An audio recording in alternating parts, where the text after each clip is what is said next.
first, I just wanted to mention that the reason why we included the fractional ownership is it's not something to replace whole ownership. And people who can afford and who can get a whole apartment in Paris is fantastic. There's nothing like it. It's just nowadays, it is obviously a little bit more difficult to get mortgages. And the second thing is a lot of people are shying away from disposing of their cash in a very easy way, and fractional ownership is a very elegant alternative to whole ownership. A couple of words about the Paris Residence Club. We do have a group. We have fractional ownership, obviously, but we've been dealing with vacation rentals for 10 years. So that means that people who actually buy from us, who want us to rent their shares, we can do that easily. We do also property search, and we provide management for people who buy their apartments. So the reason why I'm talking about fractional ownership is I am convinced now, even though when I started doing it, I wasn't sure would I want to share my apartment with somebody else, and then it took me like a few months before I realized how practical it was and useful. Anyway, we've been doing this for a long time. So the big question that we receive from everybody, really, like almost everybody, is this timeshare. And as Andy said, it is most timeshare is not deeded, and in this case, fractional ownership is deeded, and you have it for longer periods of time than what you do with timeshare. But the most important aspect that Andy mentioned is that you do have control. We have a management agreement with the properties, with each property. We call them homeowner associations, and it's a yearly contract. So when every year we have to present a budget. We have to propose, go over what we did last year, and then people have to vote for it, the owners. And if they don't like what we've done, they can always say, Walid, we like you, it's great, but we're going to stop, we're going to find somebody else. So you do have full control, and there's only 12 of you. It's not like in a timeshare where there is 52 owners and they're not really interested, and so it's really full control. That's important. People ask us what's included in the yearly dues. So there is obviously the management services, the back office, the legal, the accounting, etc. There are also all the direct costs. So when you're paying your dues every year, you don't have to worry about it. All the utilities, the internet, everything that has to do with even the building HOA, everything is included in there.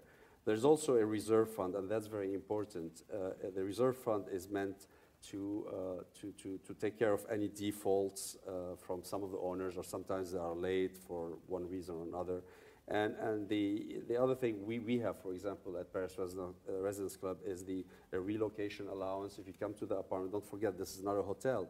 So if something goes wrong, there is a leak, the heater is not working, there is an allowance to put you up at another apartment or at a hotel for the couple of days where it's fixed, so you don't have to be stranded. And obviously there's sometimes, like in our case, there are some extra club services that you choose to take or not, because there is complete flexibility. And we provide the rental services as well, which is also something that a lot of the people use when they don't use their weeks. Is it a good investment? That's a big question.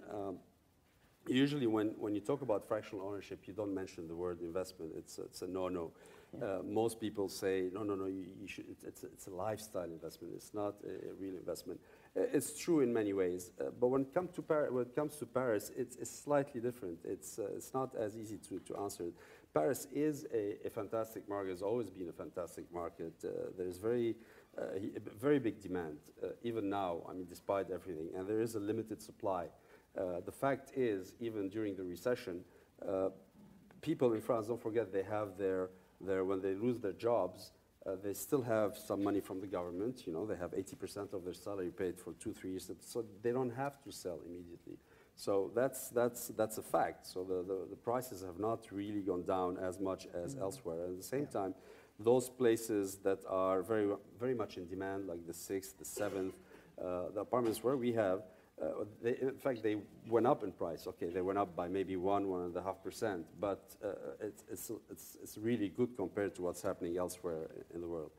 There's also the potential income from rentals. You can still rent the properties.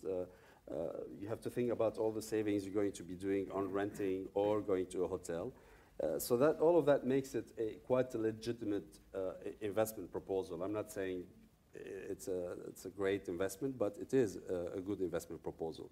So you will probably end up, at worst, get your money back when you sell. At best, maybe you'll make a few percentage points, but that's really good. It's like saying having your pie and eating your pie and eating it too.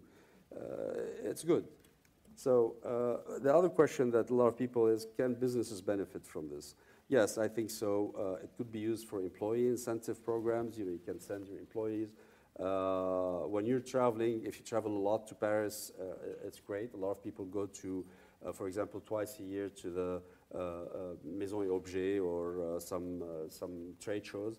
So it's really good for them to be able to stay at a place that they know. It's also a great central location for the rest of Europe. So if you're going to be doing a tour for a month or two months around Europe, you can use Paris, your apartment, as a base and use that to travel. You're only 2.5 hours away from any of the major destinations in Europe. If you buy it as a business, it goes in your asset and your balance sheet. It appreciates. And if you're traveling as a business on a business trip, you can always bring your spouse, your children for one or two of these trips eventually. What if the usage plan does not correspond to my needs anymore? So that is a big question. Is like, if I buy now and I'm getting 2 fixed weeks and 2 floating weeks, what do I do if in 5 years I want something different?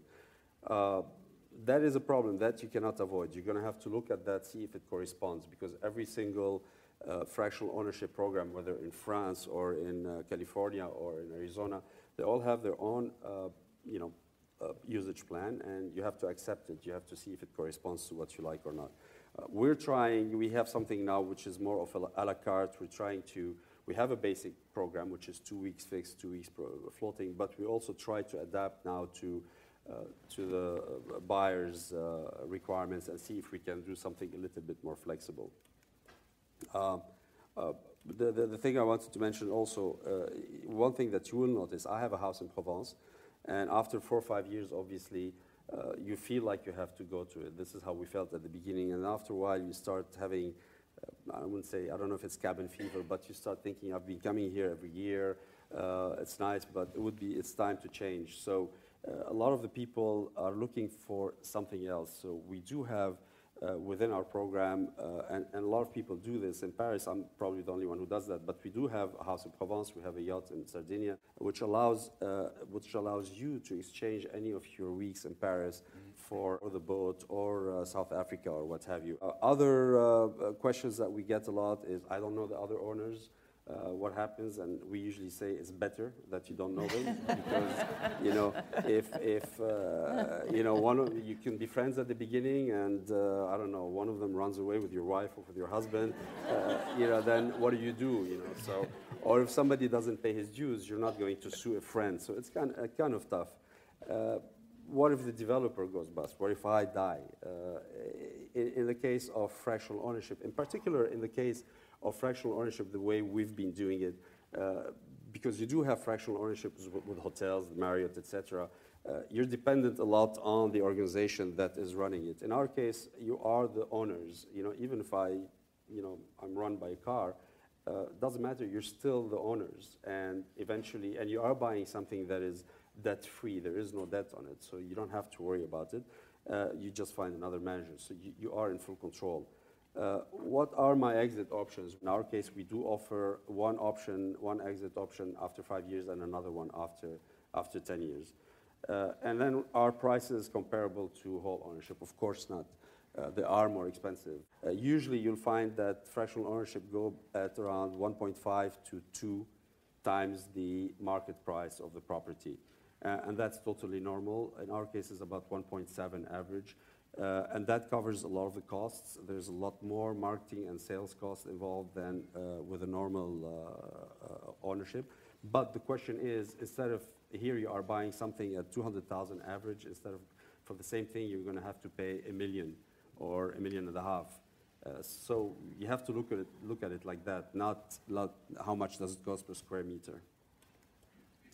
What to look for when you are buying a Parisian fractional ownership in particular, the location, obviously, like everywhere. But things in Paris are particular, like the floor level. You know, the prices can vary by almost 30% if you're buying a ground floor as compared to a top floor. That's very important. If there is a lift or not, that's very important. The quality of work and finishing, that's everywhere. The legal structure, you really have to look at that. In our case, we're very lucky that we did ours with Andy Serkin. He worked very hard to find a perfect solution for that. The usage plan is very important to you, and the management company. You have to look at who's running it, because you are paying more money. So you do want to make sure, you expect, you deserve something afterwards. And if you don't just want to have somebody write a contract and say, okay, you're on your own now. So you do want to make sure who's behind it and who's running it. This is about who should not buy fractional ownership. I think it's more easy. It's like, if you're looking for a purely investment opportunity, I don't think this is for you, really. It's not the right thing.